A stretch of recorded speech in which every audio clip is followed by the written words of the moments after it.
Hello everyone, आप सभी का बहुत बहुत स्वागत है। आज की क्लास में हम सभी देखने वाले हैं उत्तर प्रदेश जीआईसी प्रयोक्ता परीक्षा 2021 में जो हुई थी उनके प्रश्न पत्रों को हम सभी देखेंगे कि किस तरह से प्रश्न पूछे गए थे परीक्षा में। तो जैसा कि जानते हैं जीआईसी प्रयोक्ता परीक्षा में 80 नंबर का प्रश्न होता है जो सब्जेक्ट का होता है, बाकी जो 40 नंबर होते हैं वो जीएस के होते हैं। ठीक है, तो इस तरह से जो है हम सभी देखेंगे कि हमारा जो हुआ था, मतलब इसके पहले जो पेपर हो चुका है उसके प्रश्नों को हम सभी लगाएंगे और देखेंगे। तो जैसा कि जान रहे हैं कि यूपी टीजीटी का पेपर हो चुका है, आंसर की भी आ चुकी है, तो सबने अपना मिलान भी कर लिया होगा कि किसका कितना सही है। अब रिजल्ट की देरी है और जब रिजल्ट आ जाएगा तो सबका अपना अपने आप जो है कंफर्म हो जाएगा। बाकी हम सभी जो है निराश ना होते हुए हमेशा आगे बढ़ने के लिए सोचते रहेंगे और हमेशा आगे बढ़ने का प्रयास करते रहेंगे। तो देखते हैं जो हमारे सामने है परीक्षा लगी हुई है जीआईसी प्रयोक्ता परीक्षा है जो 14 जून, उसके विषय में देखते हैं। प्रश्नों को देखते हैं कि 21 में जो हुआ था उसका प्रश्न देखेंगे। प्रश्न संख्या 1, हिंदी नई चाल में ढली भारतेंदु जी का यह पंक्ति उनकी किस रचना से ली गई है? तो 4 ऑप्शन है, भारत दुर्दशा, कालीचक्र, अंधेर नगरी, बादशाह दर्पण। तो इसका जो करेक्ट आंसर हो जाएगा वो हो जाएगा कालीचक्र। ठीक है, कालचक्र यानी कि बी वाला ऑप्शन हमारा सही हो जाएगा। अगले प्रश्न पर चलते हैं। प्रश्न संख्या जो है 2 देखते हैं। निम्नलिखित में से किस साहित्यकार ने कुट्टी चाटन नाम से कुछ निबंध लिखे हैं? आचार्य हजारी प्रसाद द्विवेदी, डॉक्टर वासुदेव शरण अग्रवाल, जैनेन्द्र कुमार, सच्चिदानंद हीरानंद, वात्स्यायन अज्ञे। कुट्टी चाटन है ना, नाम से भी कुछ निबंध लिखे हैं, तो चारों में से बताना है कि वो कौन है। तो ये अज्ञेय जी हैं, यानी कि इनका पूरा नाम कभी कभी पूछ लिया जाता है कि सच्चिदानंद हीरानंद वात्स्यायन अज्ञेय, तो अज्ञेय ने लिखा है, तो करेक्ट आंसर हमारा डी बन जाएगा। अगले प्रश्न पर चलेंगे। इनमें से भाववाचक संज्ञा है, क्षमा चाहूंगी आंसर दिख गया। इनमें से भाववाचक संज्ञा है अमीर, गरीब, भिक्षुक, अमीरी।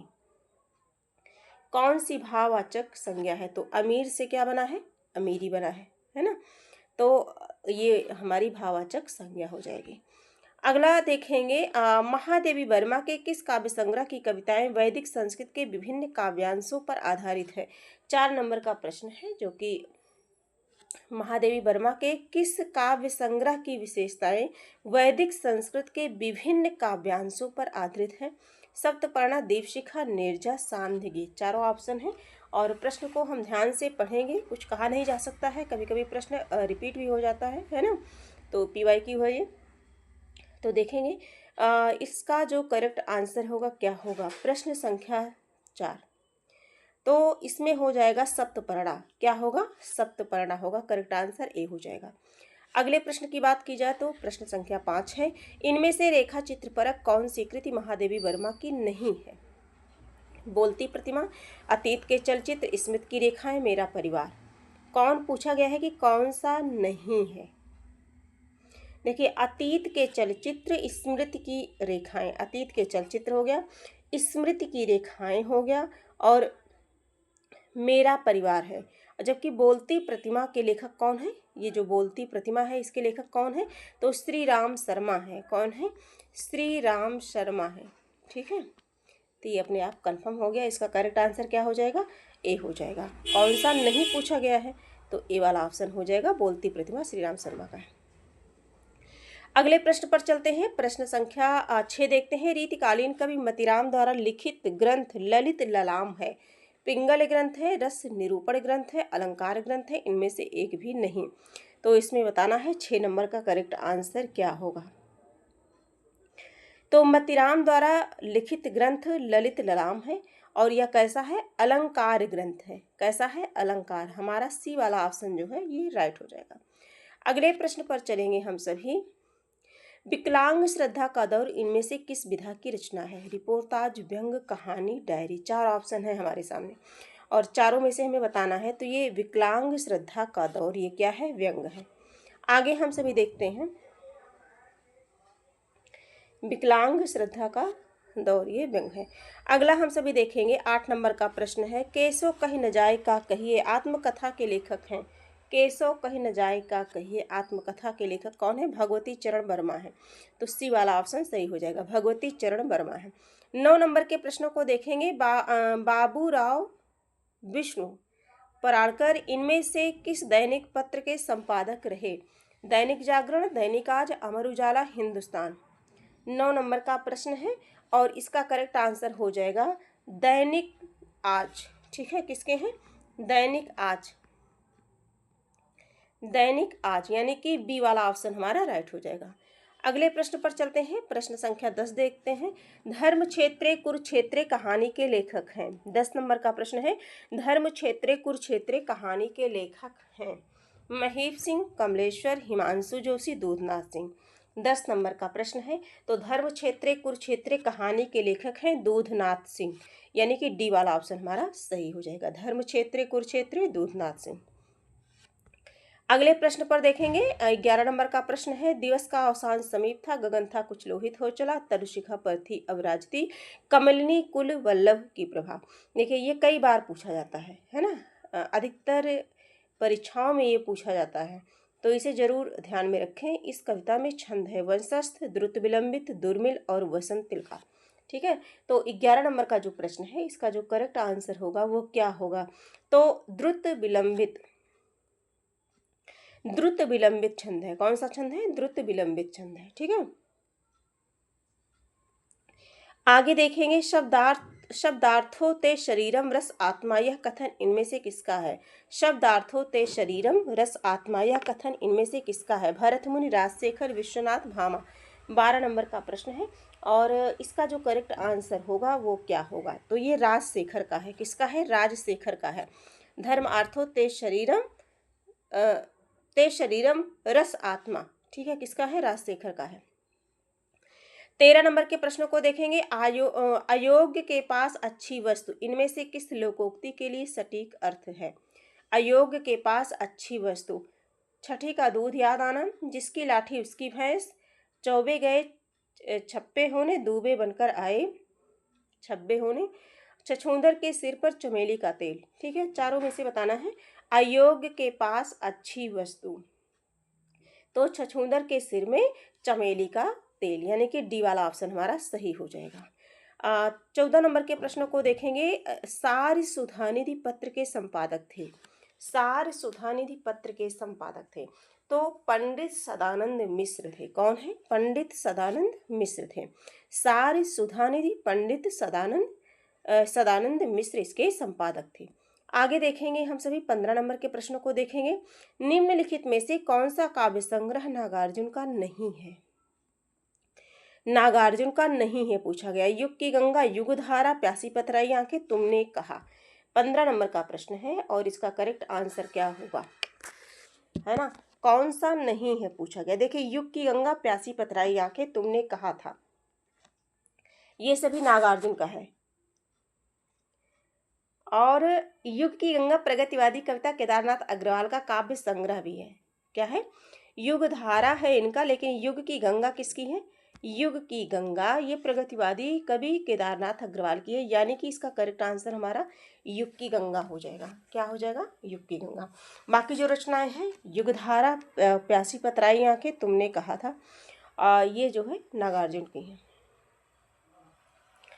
अगला देखेंगे हम सभी 16 नंबर के प्रश्नों को देखेंगे।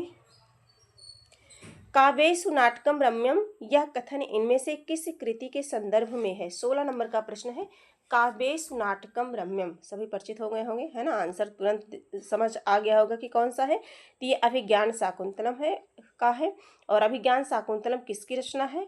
विक्रमोर्वशीयम, मालविकाग्निमित्रम, ऋतु संहारम। एक ही लेखक की सारी रचनाएं हैं। हमारे भाई बहन कमेंट के माध्यम से जरूर बताएं कि ये रचना किसकी है। आगे हम सभी देखेंगे 17 नंबर के प्रश्नों को देखेंगे। इनमें से संस्कृत भाषा की दृष्टि से कौन सा शब्द समूह शुद्ध है?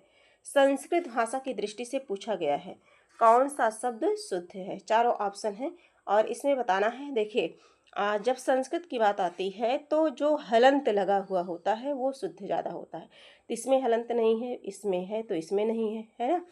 तो इसी तरह से अगर इसमें देखें तो इसमें भी नहीं है, परिषद में भी हलंत लगता है, नहीं है, विद्वान, पृथक। तो इस तरह से अगर हम देखें तो जो हमारा करेक्ट आंसर हो जाएगा वो हो जाएगा विद्युत, परिषद, विद्वान, पृथक, यानी कि डी वाला ऑप्शन हमारा सही हो जाएगा। ठीक है, तो ऐसे भी प्रश्नों को अपने मस्तिष्क में रखना है। निम्न में इनमें से सफल शब्द का विलोम नहीं है।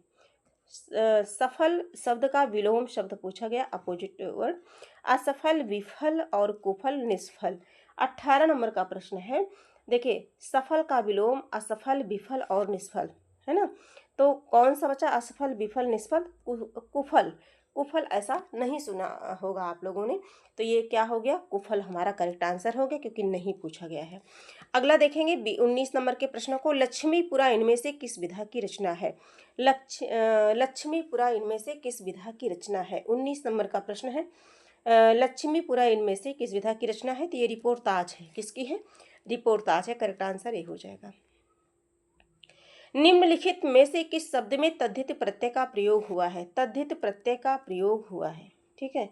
किसमें तद्धित प्रत्यय का प्रयोग हुआ है? देखिए, इसमें देखेंगे हम सभी, पूज्य, करणीय, पाठक और वासुदेव। देखिए, पूज्य, करणीय, पाठक शब्द ये कृत प्रत्यय है।